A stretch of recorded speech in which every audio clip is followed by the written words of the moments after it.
Good morning, and welcome to Minnesota's Newest Americans, What You Need to Know.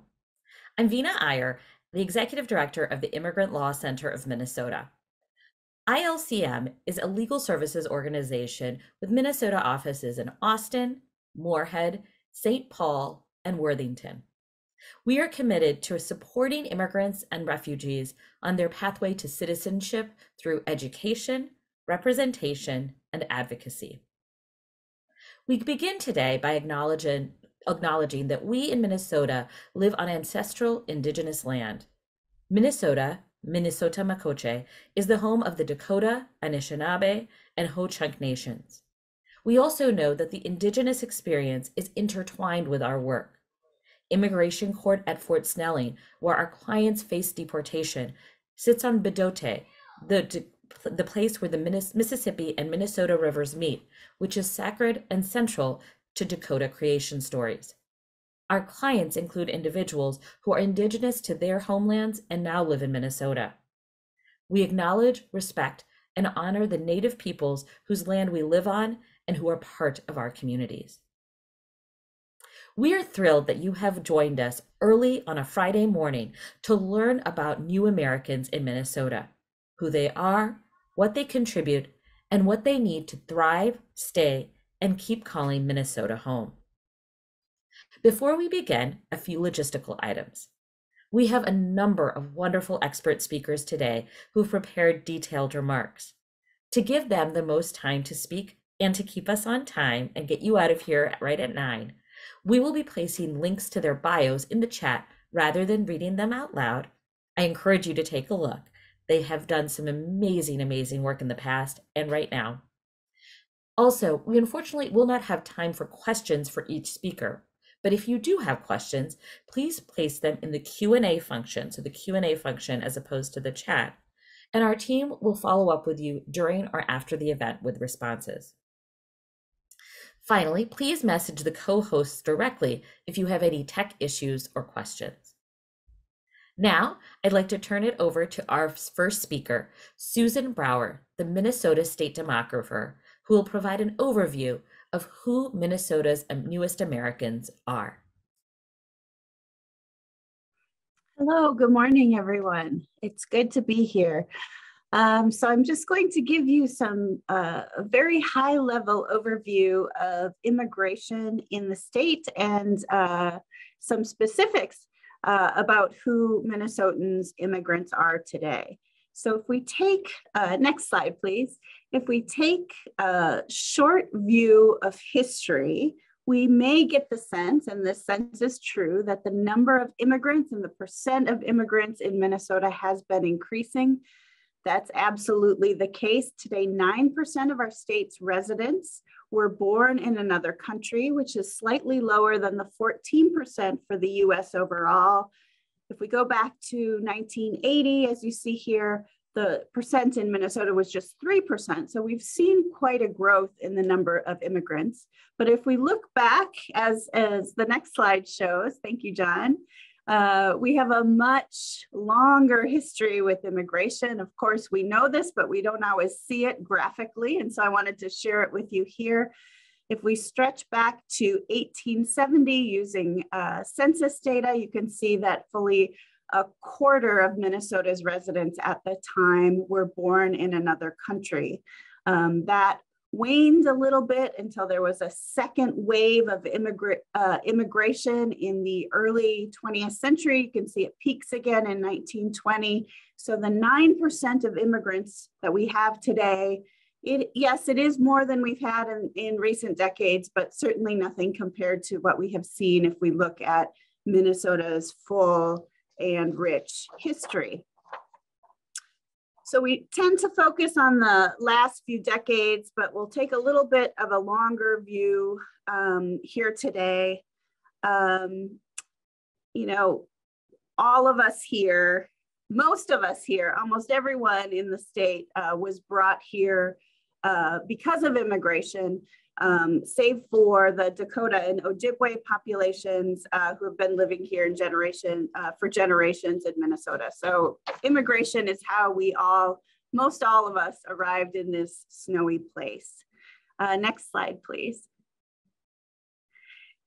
Of course, one thing that is different, and if we look now instead of at the share of the population that are immigrants, but the number of people who are foreign born in the state over the long stretch of history in Minnesota, we can see, first of all, that that number has been increasing again since 1980. It's barely reaching what its height was in 1920. Of course, as we just saw, it was a smaller share. It is a smaller share today compared to what it was in 1920.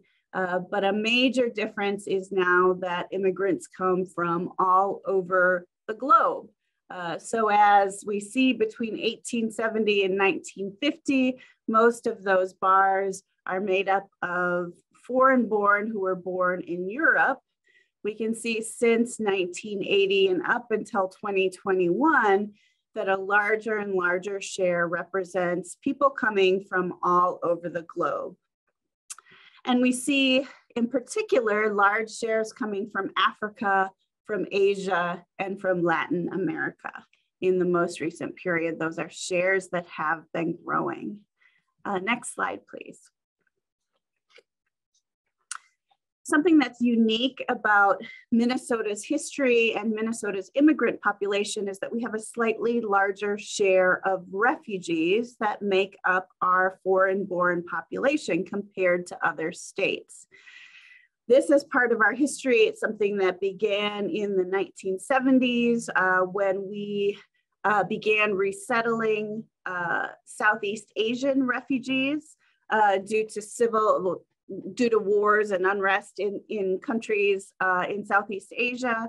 It continued as the USSR dissolved.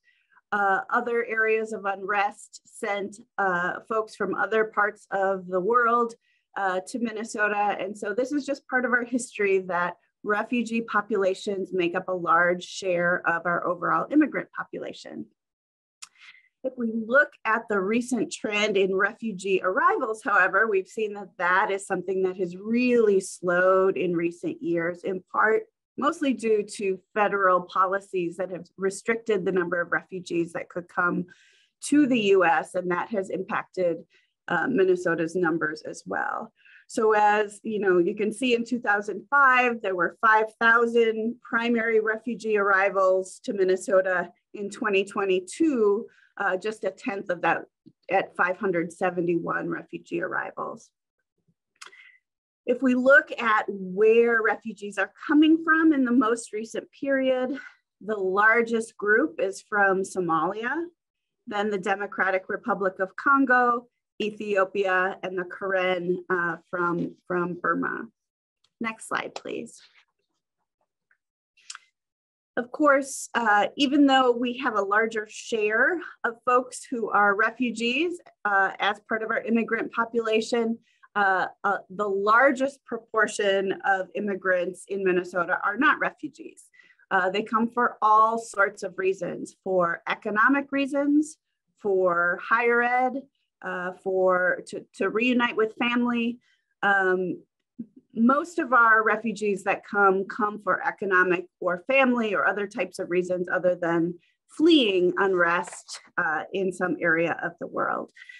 And what you can see here, just looking at the trends of our growth, first of all, this is a substantial source of growth for Minnesota.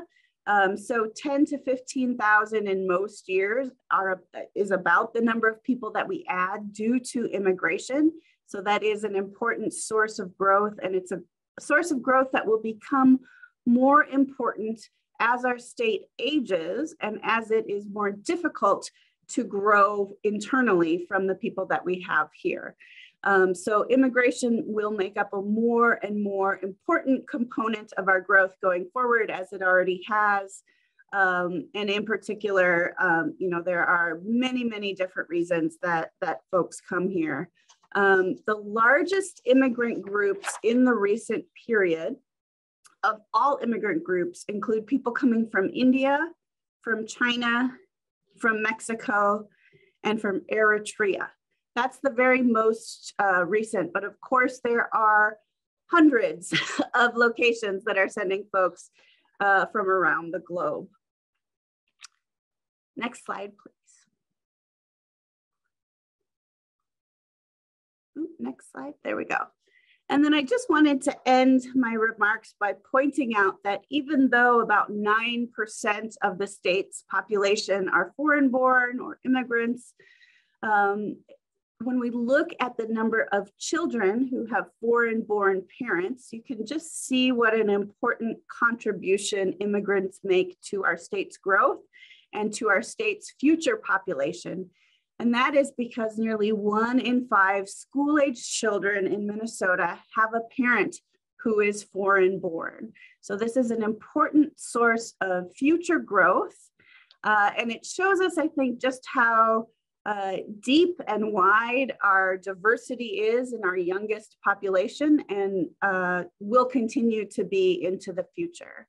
So this graph is showing us that this table is showing us that 14% of all school-age children in Minnesota have parents in the household that are foreign-born, all parents. So whether it's a 2-parent family, that would mean that both parents are foreign-born. If it's 1 parent that they have in the family, that parent is foreign-born. And then for an additional 5%, we see that 1 parent is foreign-born and 1 parent is US-born. So again, a substantial proportion of our school children today, and likely into the future, have parents who were born in another country. And so with that, I will conclude my remarks and make room for the next speaker. Thank you. Thank you so much, Susan. Now I'll turn it to Laura Bordelon from the Minnesota Chamber of Commerce. She is the Senior Vice President for Advocacy there. Thanks, Vina. Thank you for the invitation to join all of you. Just a very quick background. The Minnesota Chamber is a private sector business organization. We have roughly 6,300 members in every industry across the state. And we have been talking about and thinking about immigration and immigration reform for some time now. We completed a report 2 years ago on the economic contributions of immigrants in Minnesota and found a number of fascinating results. So we can move to the next slide, John. Some of those conclusions or findings include the demographic impact of immigrants, which Susan Brower just detailed a bit. We really focused a lot on immigrants' contributions to Minnesota as employees, entrepreneurs, consumers, and taxpayers. I think it's easy to focus only on contributions of immigrants as workers, but it frankly is much broader than that. Interestingly, immigrant entrepreneurship in Minnesota lags that of other states, but it's not just immigrant entrepreneurship, it's all entrepreneurship in Minnesota. We also focused on immigrants' impact regionally, which is unique, as well as key industries reliant on talent and cost and contributions over time. I'm not going to detail each of these in my comments and just instead focus on a couple of the high-level findings. So we can move ahead on the next slide, John. I think it's important to understand the really significant impact immigrants have in terms of our economy. As consumers, they wield $12.4 billion in spending power. These numbers are 2019, 2020 numbers, just as a footnote.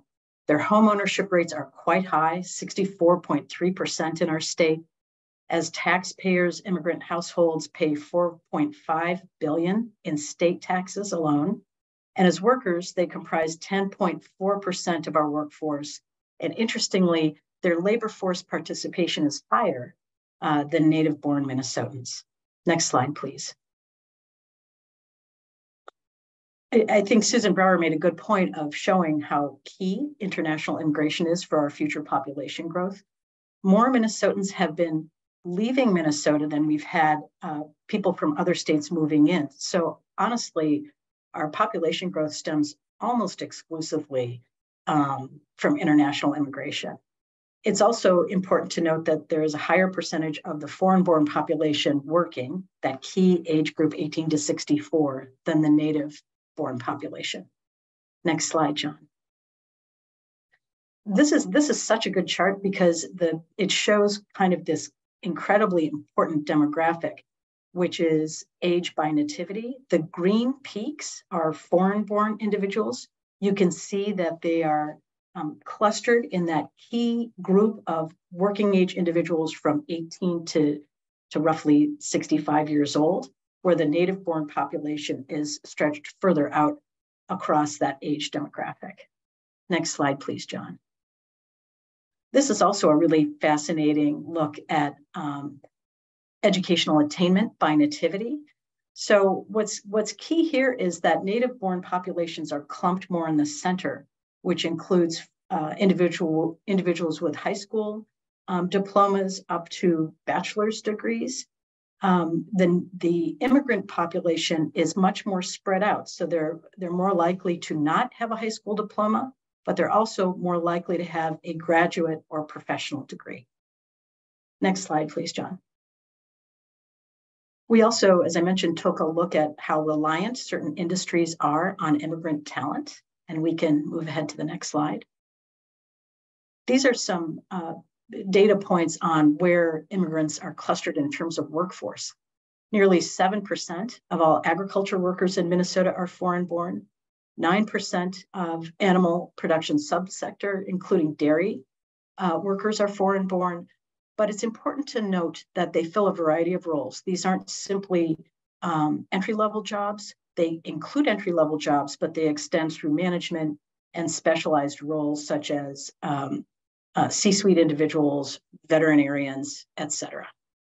Next slide, please, John.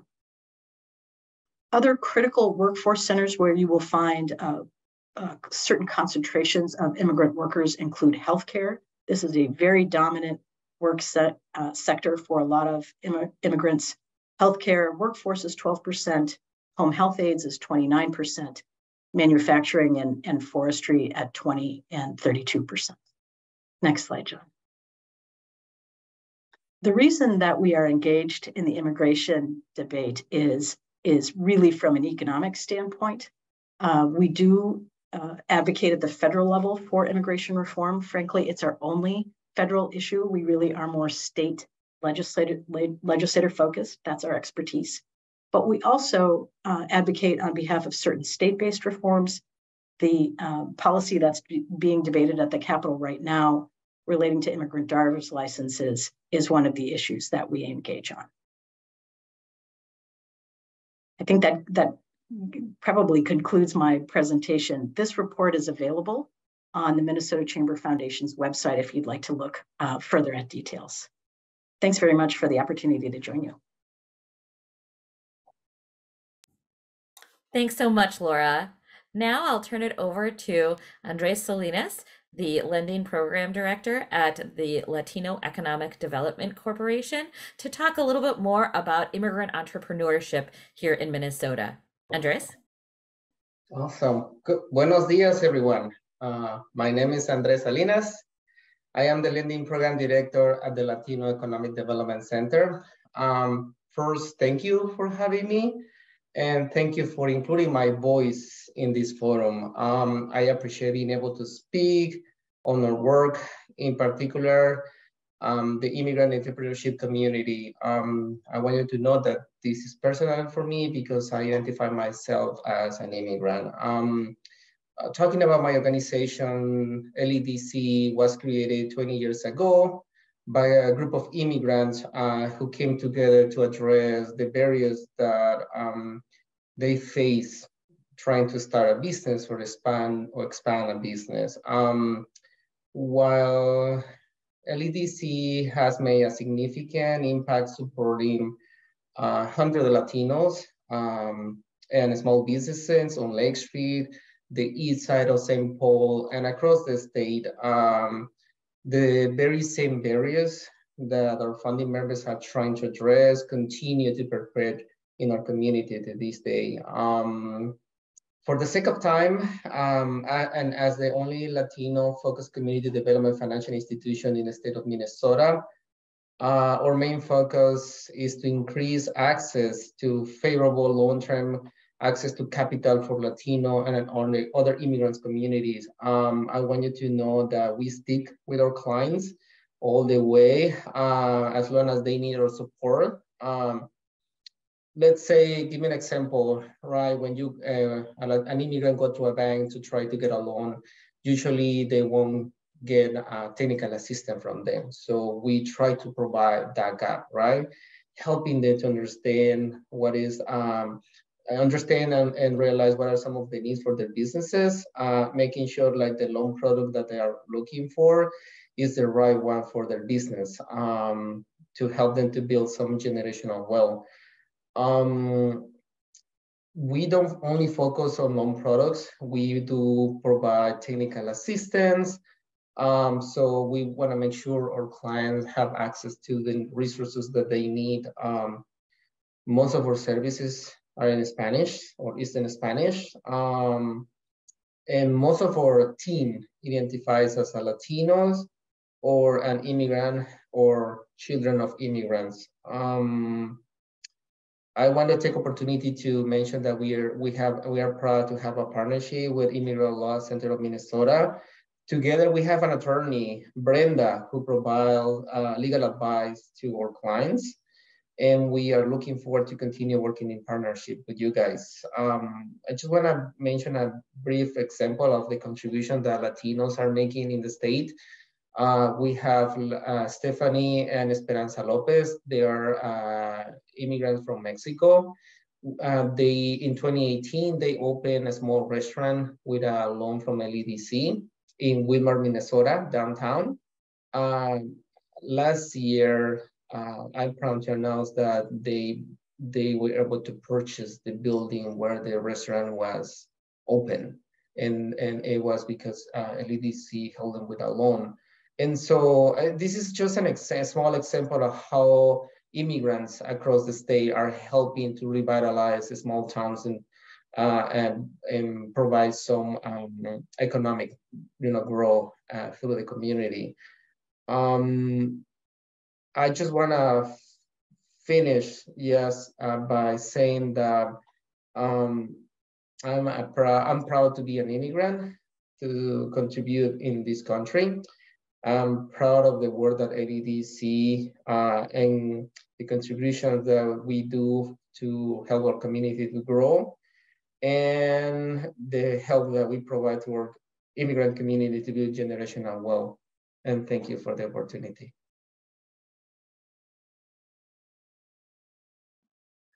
Thanks so much for those remarks, Andres. And also, next, I am excited to welcome from Health Partners, Dr. Yang Yang, one of the regional medical directors at Health Partners and one of the co-directors of the Health Equity group there. And then also Pahua Yang Hoffman, who is the Senior Vice President for Government and Community Relations at Health Partners. Dr. Yang. Thank you, Vina.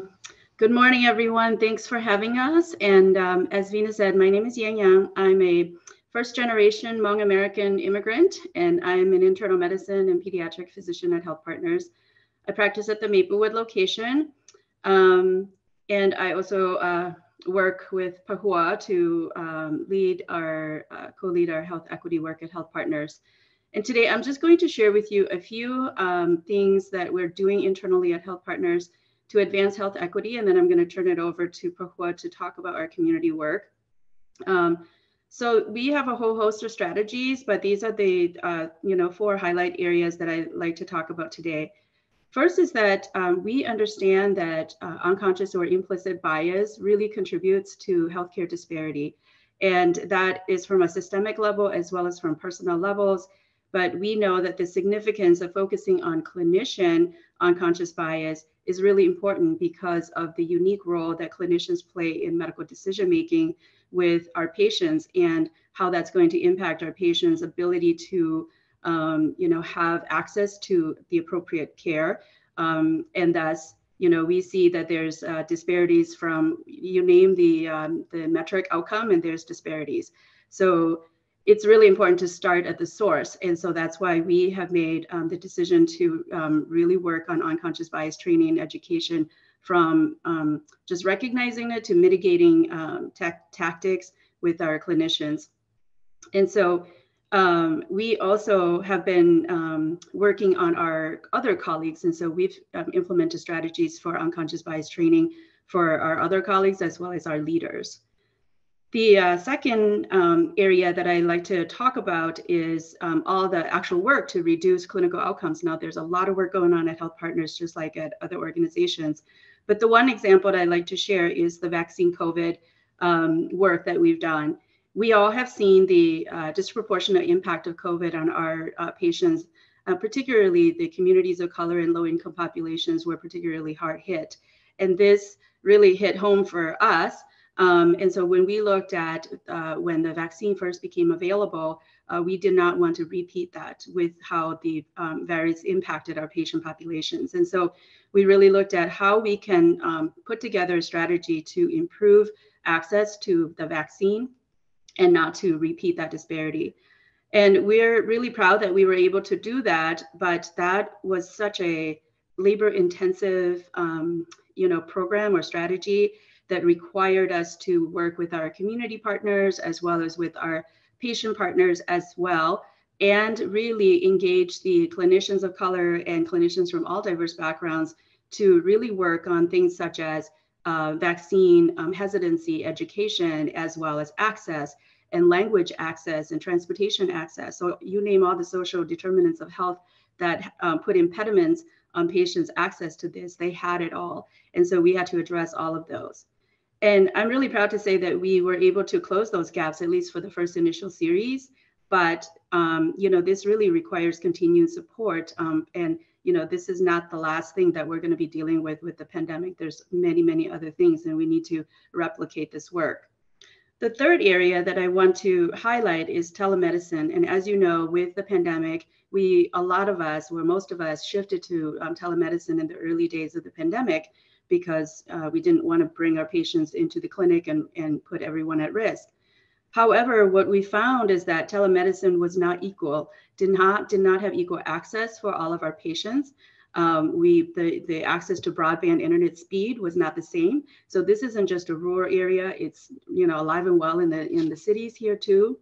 And particularly our patients of color, our low-income patients, some of our elderly patients did not have the right internet speed, or some people didn't even have the right device to be able to engage with us on the platform correctly. So that really led to disparity in terms of just access to care during a time period where they really needed care. And this continues to be a challenge today. So this is something that we need the entire organization as well as the entire community, from government to private organizations and all of us to be partnering on to tackle this. And lastly, you guys have all heard this, but healthcare, just like everyone else, is very challenged with our workforce development at this moment.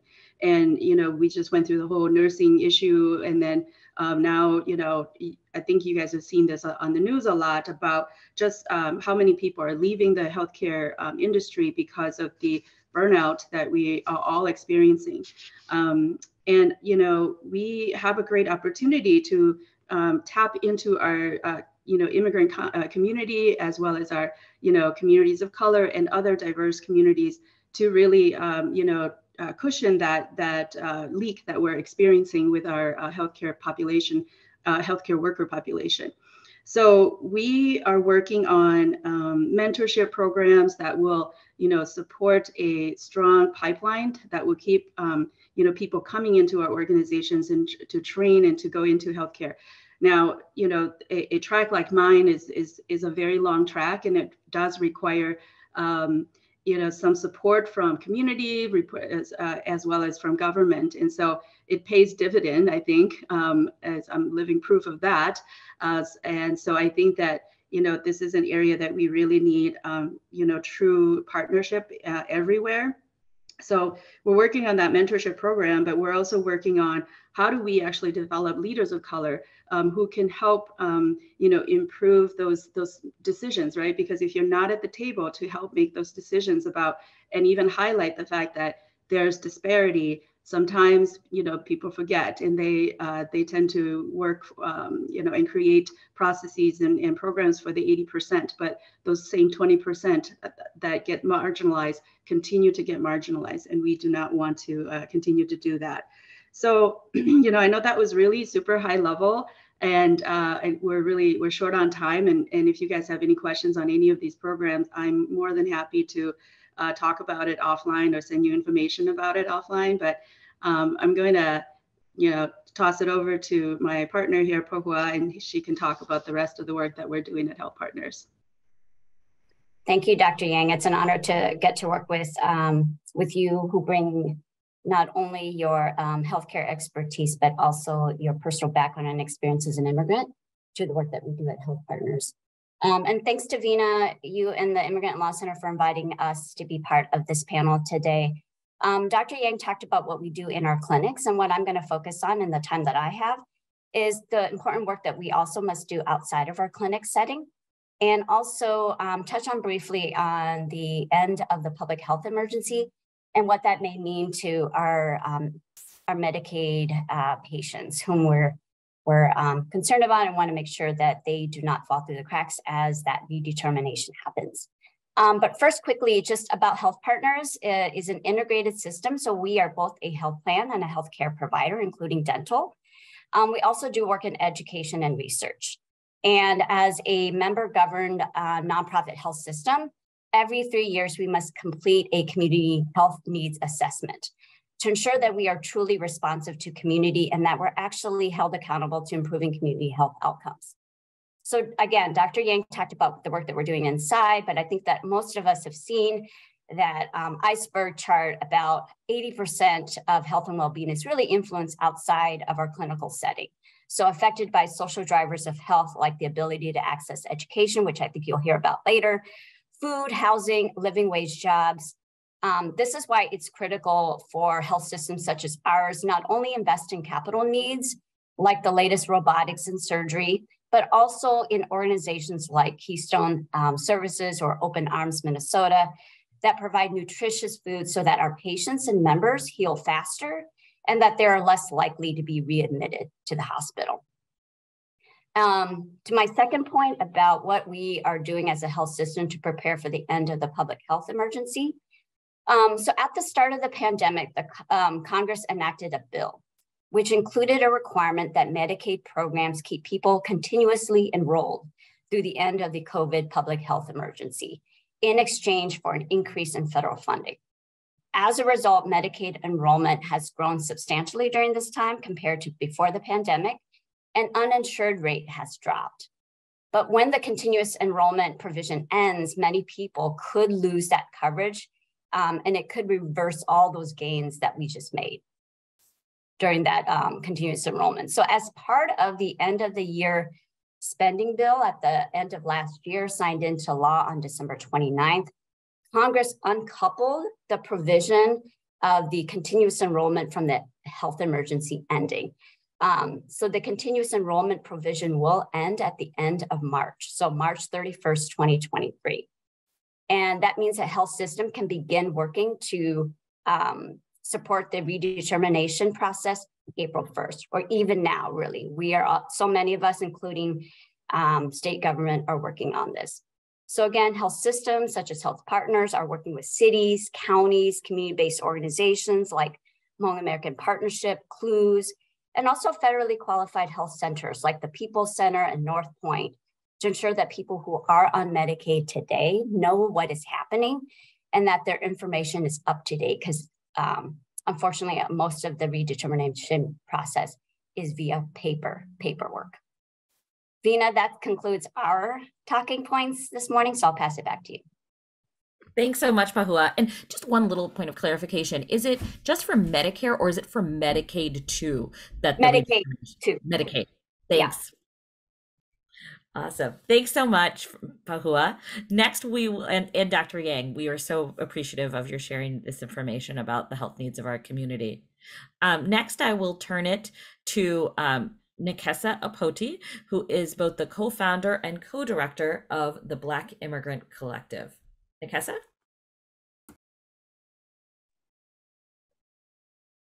Good morning, everyone. Thank you for having us here. So I'm Nekesa Opoti, and co-founder of the Black Immigrant Collective, which is a justice organization based here in Minnesota. And we're a volunteer run and work at the intersection of immigration and criminal justice, which is part of what I'll be talking about today. And I'm going to try and make this more about narrative versus data, just because, you know, the data is very strong in terms of the ways in which people are impacted. You know, like everyone has shared in the previous speakers have shared about the demographics of what the immigrant population is. So, for example, 31% of Minnesota's Black population is foreign-born. About 30% of the Latino population in Minnesota is also foreign-born, and about 60% of the Asian population in Minnesota is foreign-born. And so, on the face of it, you know, you think about the data, and those are really high numbers. The question is, how do people interact with the legal justice system, and how does it impact their immigration status? So in multiple ways, we have to think about racism in Minnesota, which is a difficult conversation for most people to confront because Minnesota prides itself on being a welcoming state. And in some ways, refugees and asylum seekers and other visa holders, whether it's like education or work, have found compelling reasons to come to Minnesota. So there is no question about why people make that choice. And then, of course, some people, it's not a choice. It's, if you're seeking asylum or refuge, you take the place that you're offered. When we think about the history of Minnesota and its treatment of Indigenous people, Black people, and other people of color, then we start questioning in what ways are immigrants navigating this system. So specifically, I'll start with, for example, with Black immigrants across the country. Black immigrants make 7 to 10% of the total population, and yet make over 25% of the people in detention. In Minnesota, this has shown up multiple times. For immigrants of color, how they end up in detention and then face deportation is that many of them is through interaction with law enforcement. So it could be anything as small as broken taillights to getting into an accident. And we're just talking right now about driver's licenses in Minnesota and how that impacts people's interaction with, increases people's interaction with law enforcement. And so for us, it's very important that we focus on this because it shows what people's daily lived experience is that even though they have come to Minnesota for specific reasons, whether it's work, family, or larger community, they're still gonna face racial discrimination. And that shows up with them showing up to interacting with law enforcement. So again, the interaction with law enforcement and the criminal justice system is more than people getting pulled over. It will also include people in the court system and being over-sentenced, people being wrongly accused of things. And so then what's the word? The long-term effect, like the consequences of that is that, so let's say, for example, you're arrested, and we've seen cases like this. Someone gets pulled over because they have a broken taillight, cop pulls them over, turns out they have an expired license, or maybe they don't. Maybe it's just because of the because of the broken taillight. So then they'll end up in court. And again, because of racism, the person will be over-sentenced. And if they're over-sentenced, then that impacts their immigration status. So they can either have their green card revoked, or if they were undocumented in the first place, sent into detention and then face deportation. So those are the very specific and unique ways that immigrants, particularly immigrants of color and working class immigrants, experience the intersection between criminal justice and immigration justice. Another thing to also think about is people's access to attorneys, and the less like if you don't have an attorney, the more likely you are to face criminal consequences as well as immigrant consequences. Because if you have an attorney, for example, an attorney will advise you not to plead guilty on whatever charges that have been placed on you. So a lot of people don't know that. If you have a bad attorney or an attorney who doesn't understand, racism and the ways immigration impacts people, and they force you to take a plea deal, you also will face dire immigration consequences. So we talk about this in terms of like people being punished double.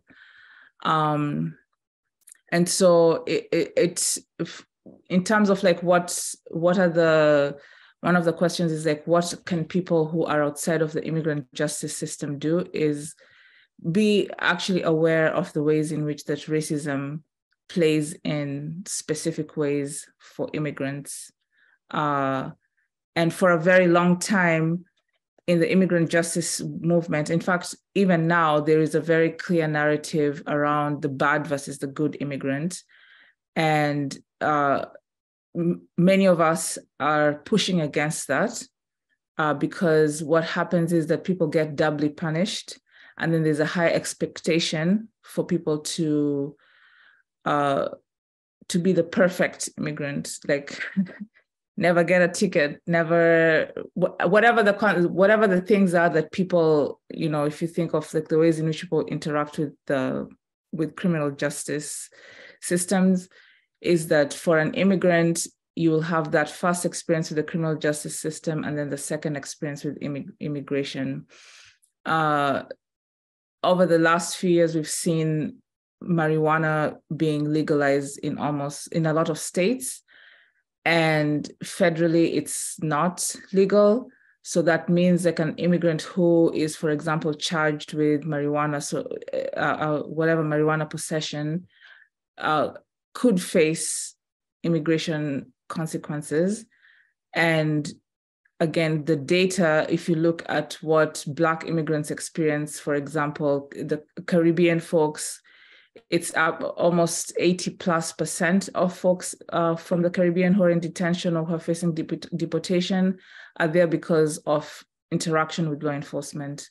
African countries, average is about 70% of people who are in detention is because of their interaction with law enforcement.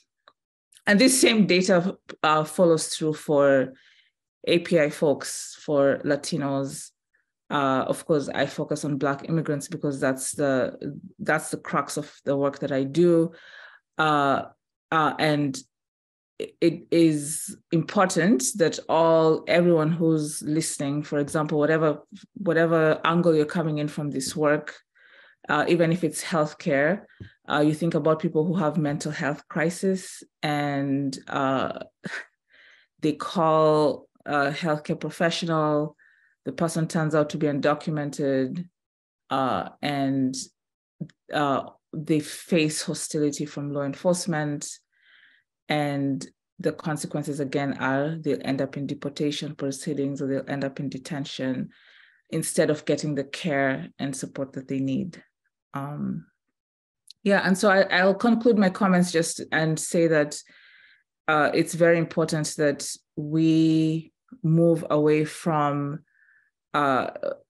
making immigrants an expectation that immigrants should be perfect, and that even if everyone is not an abolitionist, around prison and detention, that you should be considering the ways in which racism has built a carceral state.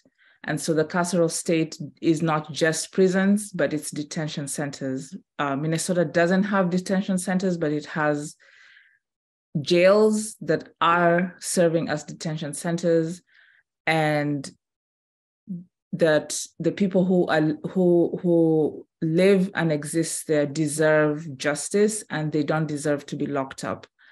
And that we need to challenge ourselves as people in Minnesota about what justice looks like, to make sure that these people are not permanently punished, and that whatever we think of justice is not continuously punitive and continuing to build the carceral state.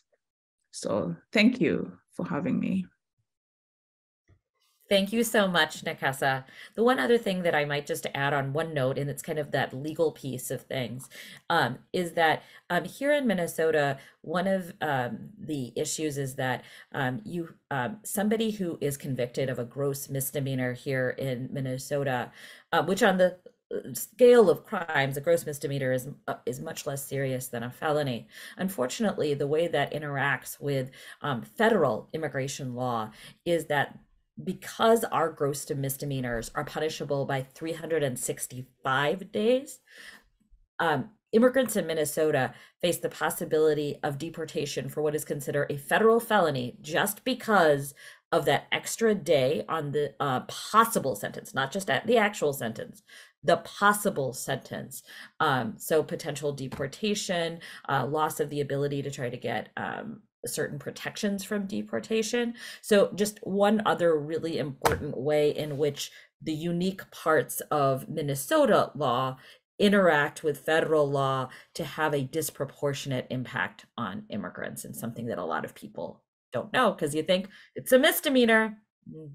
It may be a misdemeanor in Minnesota, but is unfortunately a felony at the federal level. Yeah, thanks for adding that. And just also something else that we have seen in Minnesota, I mean, across the country, but let's say, for example, as Vina is describing, someone has a misdemeanor as a young adult or as a teenager, and then 15, 20 years later, immigration will use that to detain and deport you. So you could have whatever, we think about, a lot of people think about the criminal justice system as rehabilitative. We know that it's not. But you think about this young person went to prison and then got out, started their life, whatever it is that they continue to build their life as, and ICE, immigration enforcement, shows up at their door one day when they're 30 years old and detains them because of something that happened 20 years in the past. And this has happened here in Minnesota and continues to happen. Thank you so much, Nekesa. With that, I will turn to Nu Vang, who is the Director of Policy and Advocacy at the Coalition of Asian American Leaders. Nu. Thank you, Vina. Nyajong and hello, and thank you for joining us. My name is Nu Vang, Policy and Advocacy Director at the Coalition of Asian American Leaders, CAL. Thank you to the Immigrant Law Center of Minnesota for inviting CAL to be on the panel this morning. Next slide. Who are we? CAL's mission is to harness the collective power of Asian Minnesotan leaders to improve the lives of community by connecting, learning, and acting together. We envision a just and joyful future where all Minnesotans, regardless of background, have the power to shape decisions that affect us and live with dignity in thriving and caring communities. CAL works at the intersectionality of education, immigration, and economics, and today we'll be talking about the education and immigration buckets. Next slide. So today I am excited to be here and to briefly discuss the need for BIPOC teachers, educational needs of immigrant youth, and the needs of adult learners. A lot of what I'll be briefly discussing is around studies, reports that have been conducted with our partners in the community. Next slide. And then next slide. So starting off the need with BIPOC teachers. Keep in mind that it's not only the need for BIPOC teachers, but also the need to retain BIPOC teachers. BIPOC teachers are crucial, right, for students of color to succeed. We know that they serve as mentors and role models for their students. And in the state of Minnesota, 96% are white. And this percentage barely changed in the last 2 decades. Students have shared that they feel more supported and more interested in homework with a BIPOC teacher. And teachers have reported that they don't feel supported and they feel ignored.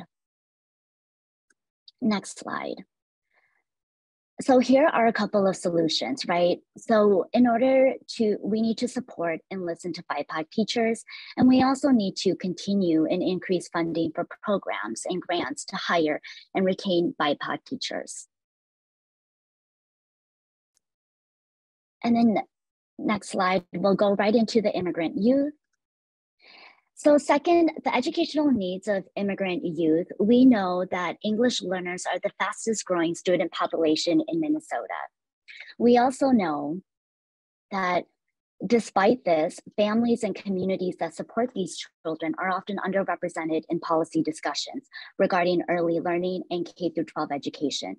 Teachers in early childhood education, ECE, are critical for developing stronger programs, but receive less professional training and development than K-12 teachers. Most of the ECE workforce is white and English speaking. As a result, many ECE programs do not have staff with the training or experience to serve dual language learners, DLL, advantageously. So DLL is a term for students who speak multiple languages, but they are not ELs. We know that ECE providers who have language skills other than English and who look like their students are a critically important resource, as they are better able to respond to the unique linguistic and cultural needs of DLLs. So in Minnesota, we also know that the achievement gap still persists. And when there is inaccurate data makes for inaccurate policies. Next slide. And a solution to help foster the needs of immigrant youth is heritage language, where students who enter school with a strong mastery of their heritage language develop stronger literacy abilities in the school language. But the opposite is also true, right? When students are encouraged to reject their heritage language, their language foundation stagnates. This can lead to greater challenges in both their heritage language and the dominant language. Another solution is ethnic studies. Ethnic studies means the critical and interdisciplinary study of race and ethnicity with a focus on the experiences and perspectives of people of color within and beyond the United States. Ethnic studies analyzes the ways in which race and racism have been and continue to be powerful social, cultural, and political forces, and the connection of race to other groups of stratification, including gender, class, sexuality, and legal status. Studies show ethnic studies have a positive impact on students, increased probability of graduating and enrolling in college. It also shows that they value their own cultural identity, and it fosters cross-cultural understanding between students. Next slide.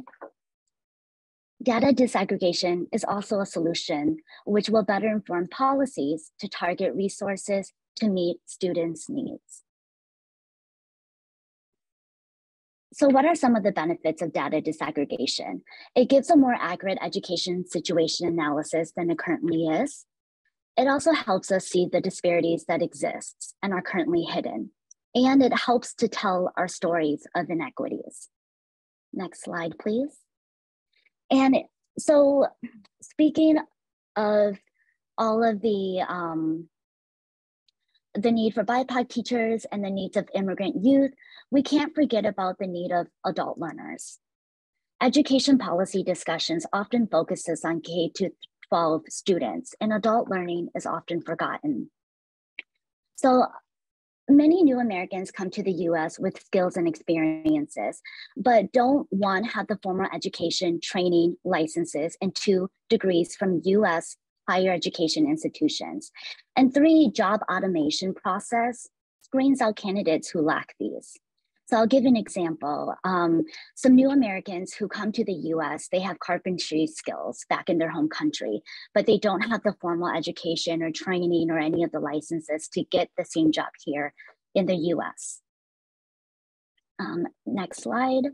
Some of the solutions on the needs of adult learners are to support adult learners to access post-secondary institutions, but to also help the schools to retain these students. Adult learners are unique because they still need to provide for their families. So traditional scholarships cannot be the only solutions because these typically only cover tuition costs. Then upon graduation, help them secure employment in their field of study and also help schools partner with businesses and organizations. And that is kind of a brief overview of Cal's work that Cal has done with the intersectionality of education and immigration. And feel free to email me if you would like to see more of the reports and the resources that I used in this slide. And thank you again for having Cal. Thank you so much to all of our speakers today for enriching our understanding of immigrants and refugees in Minnesota. Thank you to our ASL interpreters, Scotty and Maria, and also thank you to the ILCM staff who put this event together. And thanks most of all to all of you who joined us today. We hope that you leave this event with curiosity about, empathy for, and determination to support immigrants and refugees in Minnesota. This event was recorded and we will be posting the event. Please share it with others. It is our goal to get this information out to as many people, as many decision makers here in Minnesota as possible. And if you are interested in continuing to learn about our immigrant and refugee communities, please sign up for ILCM's newsletter and advocacy list. The links are in the chat. Have a wonderful day and weekend. And if you did have questions that were in this chat that were either shared with individuals, I know I got like at least 1 or 2 questions, or if you sent it through the Q&A, we will be following up with you if we weren't able to already answer your question today. Thank you so much and have a wonderful day. Bye.